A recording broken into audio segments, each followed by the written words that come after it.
ሰላም ጤና ይስጥልኝ የተከበራችሁ ተመልካችና አድማጮች የቻናል ቤተሰብ ተከታታዮች፣ ዛሬ ደግሞ በአዲስ መረጃ ተመልሼ መጥቻለሁ። ቤተሰብ የሆናችሁ ላይክ ማድረግ እንዳይረሳ፣ አዲስ የሆናችሁ ደግሞ ሰብስክራይብ ብታደርጉ መልካም ነው እላለሁኝ። ወደ አዲሱ መረጃ ከማቅናቴ በፊት አንድ መረጃ ላስደምጣችሁ። ህጻናትን እንግዲህ ወደ ትምህርት ቤት መሄድ እየገባቸው እነሱ ግን ወደ ፋኖ ማሰልጠን እያሳዩቸው ይገኛል። እጅግ የሚያሳፍር ጉዳይ ነው። በዓለም አቀፍ ሕግ መሰረት የሚያስጠይቅ ጉዳይ ነው። እሱንም ትኩረት እንዲሰጠው ማሳሰብ ፈልጋለሁ። እንዲሁም ደግሞ የአማራ ህልውና ጉዳይ የምትሉት ይህን ተሽከርካሪ ተመልከቱት። ይህ ነው የአማራ ህልውና ጉዳይ። መሰረተ ልማቶች ይሄ ነው፣ እዩት። የኤሌክትሪክ ትራንስፈርሙን በጥይት እንግዲህ ያወደሙበት ነው። ትምህርት ቤቶችን ያወደሙበት፣ ተሽከርካሪዎችን ያወደሙበት ጉዳይ ነው። ይህም ትኩረት እንዲሰጠው ለማሳሰብ እፈልጋለሁ።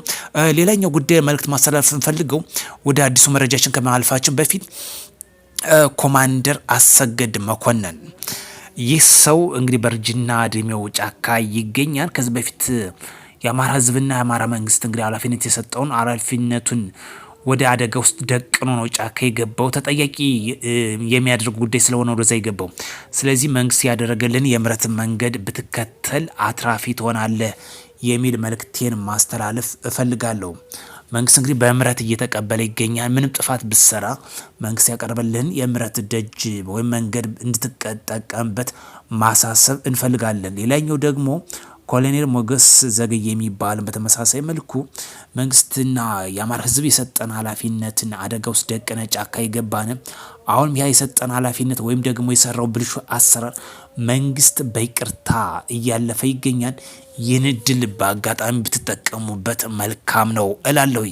ለሰላም አትራፊ እንጂ አክሳሪ አንሆንም። ለዚህ ደግሞ እንግዲህ በዚህ በሽምግልና እድሜያቸው የተሰጣቸውን ኃላፊነት ብልሹ አሰራር ውስጥ ከተው እንግዲህ ወደ ጫካ የገቡ ሰዎች ናቸው። ያ ብልሹ አሰራራቸው ስለሚያስጠይቃቸው ወደ ጫካ የገቡት። ስለዚህ እናንተ ሰዎች ኮማንደር ሞገስ ዘገየና ኮማንደር አሰግድ መኮንን መንግስት የዘረጋውን የሰላም አማራጭ ብትጠቀሙበት አትራፊ ትሆናላችሁ ማለት እንፈልጋለን። እዚህ ጋር የዘም ወደ ዛሬው ትኩስ ወደ ሆነ መረጃችን ስናልፍ በማዕከላዊ ጎንደር ዞን አርማጮ ወረዳ በተለይ በድራሮ ተብሎ በሚታወቅ ቀጠና በመካሻ ደረጃ እየተመራ ሲንቀሳቀሱ የነበሩት በተለይ ትክል ድንጋይ ተብሎ በሚታወቅ ቀጠና የነበሩ ወደ 7 የሚደርሱ ወንድሞቻችን መንግስት የዘረጋውን የሰላም አማራጭ በዚች ቀጠና ትክል ድንጋይ ላይ ተቀብለው ገብተዋል። ባይዞይ በአርማጮ በርካታ ወንድሞች ሲገቡ እንደነበር መዘገባችን ይታወሳል። እነዚህ ደግሞ ልዩ ቦታ ትክል ድንጋይ ተብሎ በሚታወቀው በመካሻው ደረጃ እየተመራ ሲንቀሳቀሱ የነበሩት መንግስት የዘረጋላቸውን የሰላም አማራጭ እስከነሙሉ ትጥቃቸው ተቀብለው ገብተዋል። እንዲሁም የፋኖ ቡድን የሐሰት ትርክትን ተሞልተው ታጥቀው ሲንቀሳቀሱ የነበሩ አባላትም የመንግስት የሰላም ጥሪ በማዕከላዊ ጎንደር ዞን ጣቁሳ ወረዳ ተብሎ በሚታወቀው ወደ 4 የሚደርሱ የመንግስት የሰላም ጥሪ ተቀብለው በዚሁ ቀጠና ገብተዋል። ከነሙሉ ትጥቃቸው መንግስት የዘረጋውን ሰላም ጥሪ ተጠቅመውበታል። ቀሪ ወንድሞቻችንም የነዚህ ፈለግ ተከተሉ። እስካሁን ድረስ በርካታ ታጣቂዎች እየገቡ ይገኛሉ። በተለይ መንግስት የዘረጋውን ሰላም አማራጭ ወይም ደግሞ የሰላም ስምምነት መሰረት በማድረግ የሰላም ስምምነቱ ያልተቀበሉ የጽንፈኛ ቡድን አባላትም ተማርኮ ወደ ገቢ እየተደረገ እንደሚገኝ እየተገለጸ ይገኛል። ጎንደር ዞን በተለይ ወገራ ወረዳ ጥምር ጦሩ ሰላም አማራጭ ያልተቀበሉ አሰሳ በማድረግ በቁጥጥር ስርም እያዋለ እንደሚገኝ ተገልጿል። በአማራ ብሔራዊ ክልላዊ መንግስት እና በአማራ ፋኖ ህዝባዊ ድርጅት መካከል የተፈራረሙትን የሰላም ስምምነት ተከትሎ ከህግ ርቀው በጫካ ሲንቀሳቀሱ የነበሩ አብዛኞቹ ታጣቂዎች ስምምነቱ ተግባራዊ በማድረግ ትጥቅ እያወረዱ የገቡ ሲሆን ስምምነቱን አማራጭ ለመቀበል ሲያመነቱ በቆይቶ የጽንፈኛ ቡድን ላይም በዛሬው ዕለት በተደረገው ስምሪት ከነ ጦር መሳሪያቸው መማራካቸው እየተገለጸ ይገኛል። ስለዚህ ቀሪ ወንድሞችም ተመለሱ። በተለይ መልእክታችን ማስተላለፍ ከምንፈልገው ትኩረት እንዲሰጠው በሁለቱ ኮማንደር አሰግድ መኮንንና ኮማንደር ሞገስ ዘገየ እነዚህ ሰዎች ከዚህ በፊት በከፍተኛ ኃላፊነት ስር የነበሩ ነገር ግን ብልሹ አሰራር ሲሰሩ የነበሩ ክልሉንም ወደማይሆን ቀውስ ውስጥ ከተው ጫካ የገቡ ሰዎች ናቸው። ይህ ግርግር ባይፈጠርም ይህ አሁን የተፈጠረው ቀውስ ባይፈጠርም እነዚህ ሰዎች በሰሩት ብልሹ አሰራር በህግ የሚያስጠይቅ እንደነበር ይታወሳል። ነገር ግን የተሰጣቸውን ኃላፊነት መልካም አጋጣሚ ወይም ደግሞ ወደ ለየለት ክልል ወደ ቀውስ ውስጥ እንዲገባ ከፍተኛ ሚና ሲጫወቱ እንደነበረ መረጃው ያመላክታል። ነገር ግን መንግስት አሁን በይቅርታ እንደተቀበለ ይገኛል። ስለዚህ እነዚህ ሰዎችም ይህን እድል እንዲጠቀሙበት መልእክታችን ማስተላለፍ እንፈልጋለን። ሌላው መረጃችን በሰሜን ሸዋ ዞን ኤፍራታ ግድም ወረዳ ተብሎ በሚታወቀው ላይ ባለ ስናይፐሩ እስከ መጨረሻው ህግ የማስከበር ዘመቻ በተወሰደው ተሰናብቷል ማለት ነው።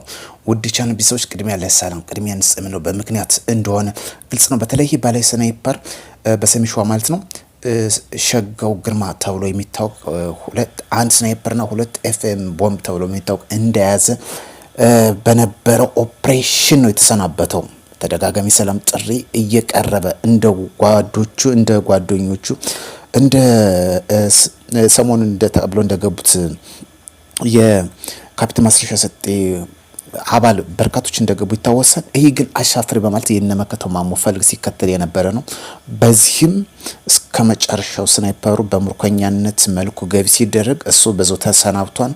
እንዲሁም ከወገቡ ዙት የነበረው 2 ኤፍኤም ቦምብ የሚባል በቁጥጥር ስር ከሌሎች ጓዶቹ እንደዋለ ነው የተገለጸው። ስለዚህ ህግ የማስከበር ዘመቻው ጎን ለጎን ተጠናክሮ እየተወሰደ ነው። በዛ አጋጣሚ ደግሞ የመንግስት የዘረጋውን የሰላም አማራጭ ለተጠቀሙበት እየተቀበለ እየገቡ ይገኛል። ውድ ቻናል ቤተሰብ ተከታታዮች አዲስ ነው ሰብስክራይብ ማድረጋችሁን እንዳትረሱ።